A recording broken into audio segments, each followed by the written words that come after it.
উপজেলা স্বাস্থ্য কমপ্লেক্সে দেখতে পাচ্ছেন আমার পেছনে কিন্তু আহাজারি চলছে।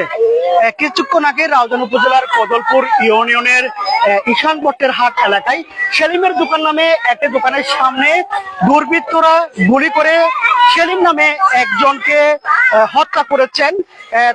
তাকে এখানে আহত অবস্থায় স্বাস্থ্য কমপ্লেক্সে আনা হলে এখানকার কর্তব্যরত চিকিৎসক তাকে মৃত ঘোষণা করেন। তার মায়ের আহাজারিতে বাড়ি হয়ে উঠেছে এখানকার পরিবেশ। তার স্বজনরা এখানে এসেছেন, মরদেহ এখানে রয়েছে, আমরা সেটাই দেখতে পাচ্ছেন দর্শক। আসলে এখন থেকে ঠিক 30 থেকে 45 মিনিট পূর্বে রাউজান উপজেলার কদলপুর ইউনিয়নের ঈশান ভট্টের হাট এলাকায় একটি দোকানের সামনে মোটর সাইকেল নিয়ে যাওয়ার সময়, তার পরিবারের সদস্যদের নিয়ে যাওয়ার সময় একটি সিএনজি চালিত অটোরিকশায় বোরকা পরিহিত কয়েকজন অস্ত্রধারী সেলিমকে মাথায় গুলি করে গুরুতরভাবে আহত করলে তার স্বজনরা তাকে রাউজান উপজেলা স্বাস্থ্য কমপ্লেক্সে নিয়ে আসেন। স্বাস্থ্য কমপ্লেক্সে আনার পরে এখানকার কর্তব্যরত চিকিৎসক সেলিমকে মৃত ঘোষণা করেন। দর্শক, আমরা যতটুকু জানতে পেরেছি তার রাজনৈতিক পদ পদবি বা তিনি রাজনৈতিক কোন দলের সাথে সম্পৃক্ত কিনা সে সম্পর্কে এখনো পর্যন্ত আমরা জানতে পারিনি, কিংবা তার বিরুদ্ধে অর্থাৎ যিনি নিহত হয়েছেন তার বিরুদ্ধে রাউজান থানায় বা কোনো মামলা আছে কিনা সে বিষয়ে আমরা এখনো পর্যন্ত সুস্পষ্ট ভাবে কোনো তথ্য পাইনি। তবে যেটা বিষয় হচ্ছে, আমরা তার স্বজনদের সঙ্গে কথা বলে যেটা জানতে পেরেছি, তিনি একটি জানাজায় অংশগ্রহণ করে ফেরার পথেই তাকে একটি সিএনজি চালিত অটোরিকশা থেকে বোরকা পরিহিত দুইজন তাকে গুলি করে মাথায়। এরপর তিনি ঘটনাস্থলে লুটিয়ে পড়েন। তার স্ত্রীও তার মোটর সাইকেলে ছিলেন, সন্তানও ছিলেন, এমনটাই তার স্ত্রী ফেরদৌসী আমাদেরকে নিশ্চিত করেছেন।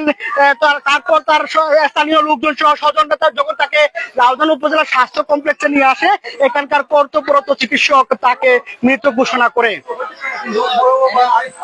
দর্শক, এখন পর্যন্ত তার রাজনৈতিক পরিচয় আমরা জানতে পারিনি, তবে তিনি রাউজান উপজেলার কদলপুর ইউনিয়নের আমির হোসেনের ছেলে বলে আমরা জানতে পারছি। তবে তিনি কোন রাজনৈতিক দলের সাথে সম্পৃক্ত আছেন কিনা সে বিষয়ে আমরা এখনো পর্যন্ত জানতে পারিনি। তো আমরা এখানে আসার পরে যেটা লক্ষ্য করেছি, তার স্ত্রী, স্বজন এবং তার মায়ের আহাজারি খুবই এখানকার পরিবেশ একেবারে বাড়ি হয়ে উঠেছে তাদের আহাজারিতে, সেটাই আমরা লক্ষ্য করেছি। তার মরদেহ এই মুহূর্তে রয়েছে রাউজান উপজেলা স্বাস্থ্য কমপ্লেক্সের সামনে। সেখানে তার স্বজনরা আসছেন অনেকক্ষণ ধরে। তার স্বজনরা ইতিমধ্যে অনেকেই এসেছেন, তারা এসে ভিড় করছেন। আমরা তার স্বজনদের কয়েকজনের সঙ্গে কথা বলার চেষ্টা করব। দেখতে পাচ্ছেন আসলে এটাও তার স্বজন, তারা আহাজারি করতে করতে ক্লান্ত হয়ে পড়েছেন। এখানে তার স্বজনরা আহাজারি করছেন, তার স্ত্রীও রয়েছেন এখানে। তার স্ত্রী গাড়ি যেই মোটর সাইকেলে তিনি ছিলেন সেই মোটর সাইকেলে তার স্ত্রীও ছিলেন বলে আমাদেরকে জানিয়েছেন। আমরা তার স্ত্রীর সাথে একটু কথা বলার চেষ্টা করব, যেহেতু আইন শৃঙ্খলা রক্ষাকারী বাহিনী তাকে প্রাথমিকভাবে কিছু তথ্য জানার জন্য এক পাশে নিয়ে যাচ্ছেন, সে কারণে আমরা আসলে তার সঙ্গে কথা বলতে পারছি না। তো দর্শক, আমরা দেখতে পাচ্ছি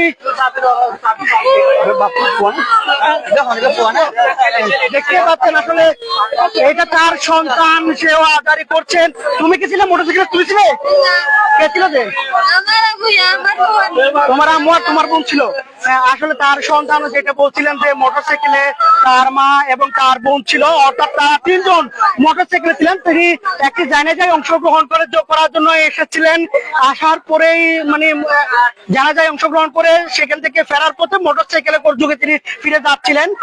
অর্থাৎ তিনি তার একজন চাচি মারা গিয়েছিলেন, সেই তার চাচির জানাজায় অংশগ্রহণ করার জন্য আসছিলেন, এমনটাই বলা হচ্ছে। তার স্বজনরা তেমনটাই দাবি করছেন। তবে তার কোন রাজনৈতিক পরিচয় এখনো পর্যন্ত আমরা নিশ্চিত হতে পারিনি। আমরা চেষ্টা করছি তার রাজনৈতিক কোনো ব্যাকগ্রাউন্ড আছে কিনা বা কারোর সাথে কোনো শত্রুতা আছে কিনা সে বিষয়টি আমরা আইন শৃঙ্খলা রক্ষাকারী বাহিনীর কাছ থেকে জানার চেষ্টা করব।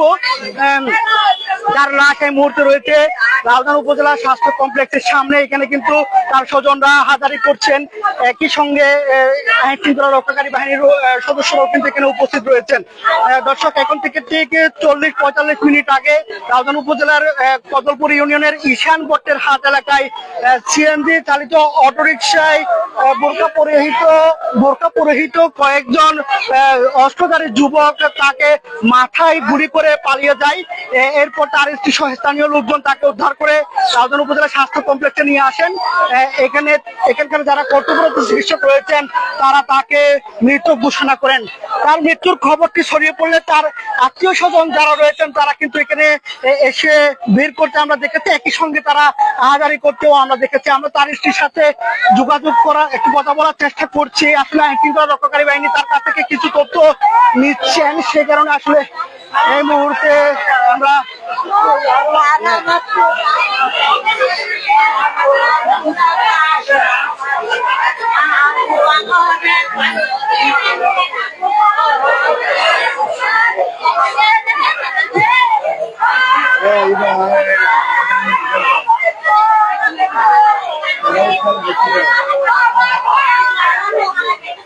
দর্শক দেখতেই পাচ্ছেন তার স্বজনরা এখনো আহাজারি করছেন। এখনো পর্যন্ত তার অনেক স্বজন আসতেছেন। আইন শৃঙ্খলা রক্ষাকারী বাহিনী এখানে রয়েছেন। হয়তো আমরা ধারণা করছি কিছুক্ষণের মধ্যে তাকে ময়নাতদন্তের জন্য চট্টগ্রাম মেডিকেল কলেজ হাসপাতালের মর্গে পাঠানো হবে।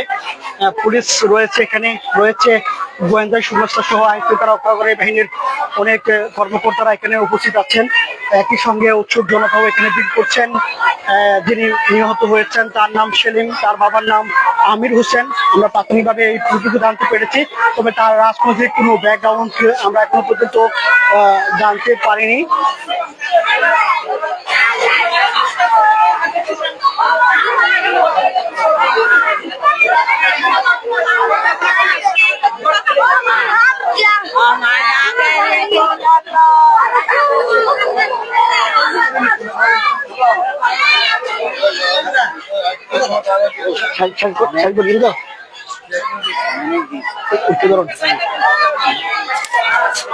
দর্শক দেখতেই পাচ্ছেন আসলে এখনো পর্যন্ত তার স্বজনরা আহাজারি করছেন।